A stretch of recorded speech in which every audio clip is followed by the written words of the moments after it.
Hi friends, welcome back to G K kitchen YouTube channel. ಇವತ್ತು ನಾನು ತಲೆ ಮಾಂಸ ಸಾರು ಹೇಗೆ ಮಾಡೋದು ಅಂತ ತೋರಿಸ್ಕೊಡ್ತೀನಿ. ಆ ಜೊತೆಗೆ ನಾನು ಒಂದೇ ಒಂದು ಬ್ರೈನ್ ಕೂಡ ಕೊಟ್ಟಿದ್ರು, ಅದನ್ನು ಸಾಂಬಾರು ಜೊತೆಗೆ ಹಾಕೊಂಡ್ಬಿಡೋಣ, ಅದೊಂದು ಏನು ಮಾಡೋದು ಅಂತ ತೊಳೆದಿಟ್ಕೊಂಡಿದ್ದೀನಿ. ಒಂದು ಅಗಲವಾಗಿರೋ ಕುಕ್ಕರ್ ಇಟ್ಕೊಂಡು ಒಂದು ಸಣ್ಣ ಜಾಗ ಹಚ್ಚಿರೋ ಅಂಥ ಈರುಳ್ಳಿ ಹಾಕ್ಕೊಂಡು ಚೆನ್ನಾಗಿ ಫ್ರೈ ಮಾಡ್ಕೋಬೇಕು. ತೊಳೆದಿರೋ ಅಂಥ ತಲೆ ಮಾಂಸನೆಲ್ಲ ಹಾಕಿ ನೀಟಾಗಿ ನೋಡ್ಕೋಬೇಕು. ನೋಡ್ಕೊಂಡು ಅಂದರೆ ಅದರಲ್ಲಿ ಹುಳಗಳಿರುತ್ತೆ, ಅದಕ್ಕೆ ನೋಡ್ಕೋಬೇಕಷ್ಟೇ. ಜೊತೆಗೆ ನೋಡಿ ಬ್ರೈನ್ ಕೂಡ ಹಾಕಿದ್ದೀನಿ. ಸ್ವಲ್ಪ ರುಚಿಗೆ ತಕ್ಕಷ್ಟು ನಾನು ಕಲ್ಲುಪ್ಪು ಹಾಕ್ಕೊಂಡು ಅರಿಶಿನ ಪುಡಿ ಮತ್ತು ಚಿಲ್ಲಿ ಪೌಡ್ರೆಲ್ಲ ಹಾಕಿ ಚೆನ್ನಾಗಿ ಮಿಕ್ಸ್ ಮಾಡ್ಕೋಬೇಕು.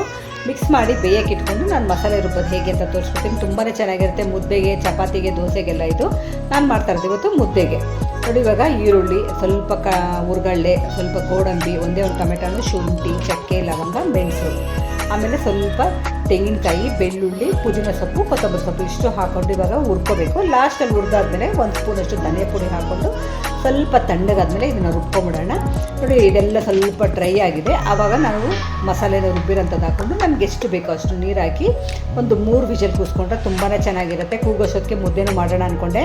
ಈಚೆ ಕಡೆ ಸಖತ್ತಾಗಿ ಮಳೆ ಬರ್ತಾಯಿತ್ತು. ನೋಡಿ, ಅದನ್ನು ಒಂದು ನಿಮಗೆ ಸಣ್ಣದಾಗಿ ಒಂದು ವಿಡಿಯೋ ಮಾಡ್ಕೊಂಡಿದ್ದೀನಿ. ಸಖತ್ ಮಳೆ ಮಧ್ಯಾಹ್ನ ಇದ್ದಕ್ಕಿದ್ದಾಗೆ ಸರಿ ಮುದ್ದೆಗೆ ಮತ್ತು ಈ ತಲೆ ಮಾಂಸ ಸಾರಿಗೆ ಸೂಪರಾಗಿರುತ್ತೆ ಅಂತ ಅಂದ್ಬಿಟ್ಟು ಮುದ್ದೆ ಕೂಡ ಮಾಡಿಕೊಂಡೆ. ನೋಡಿ, ಇವಾಗ ಸಾಂಬಾರು ಕೂಗಿದ್ಮೇಲೆ ಓಪನ್ ಮಾಡ್ತಾ ಇರ್ತೀನಿ. ತುಂಬಾ ಚೆನ್ನಾಗಿ ಬಂದಿದೆ. ಮುದ್ದೆ ಕೂಡ ಮಾಡಿದ್ದೀನಿ. ನೋಡಿ, ಯಾರ್ಯಾರು ಫಸ್ಟ್ ಟೈಮ್ ವೀಡಿಯೋ ನೋಡ್ತಿದ್ದೀರಾ ಪ್ಲೀಸ್ ಸಬ್ಸ್ಕ್ರೈಬ್ ಮಾಡ್ಕೊಂಡು.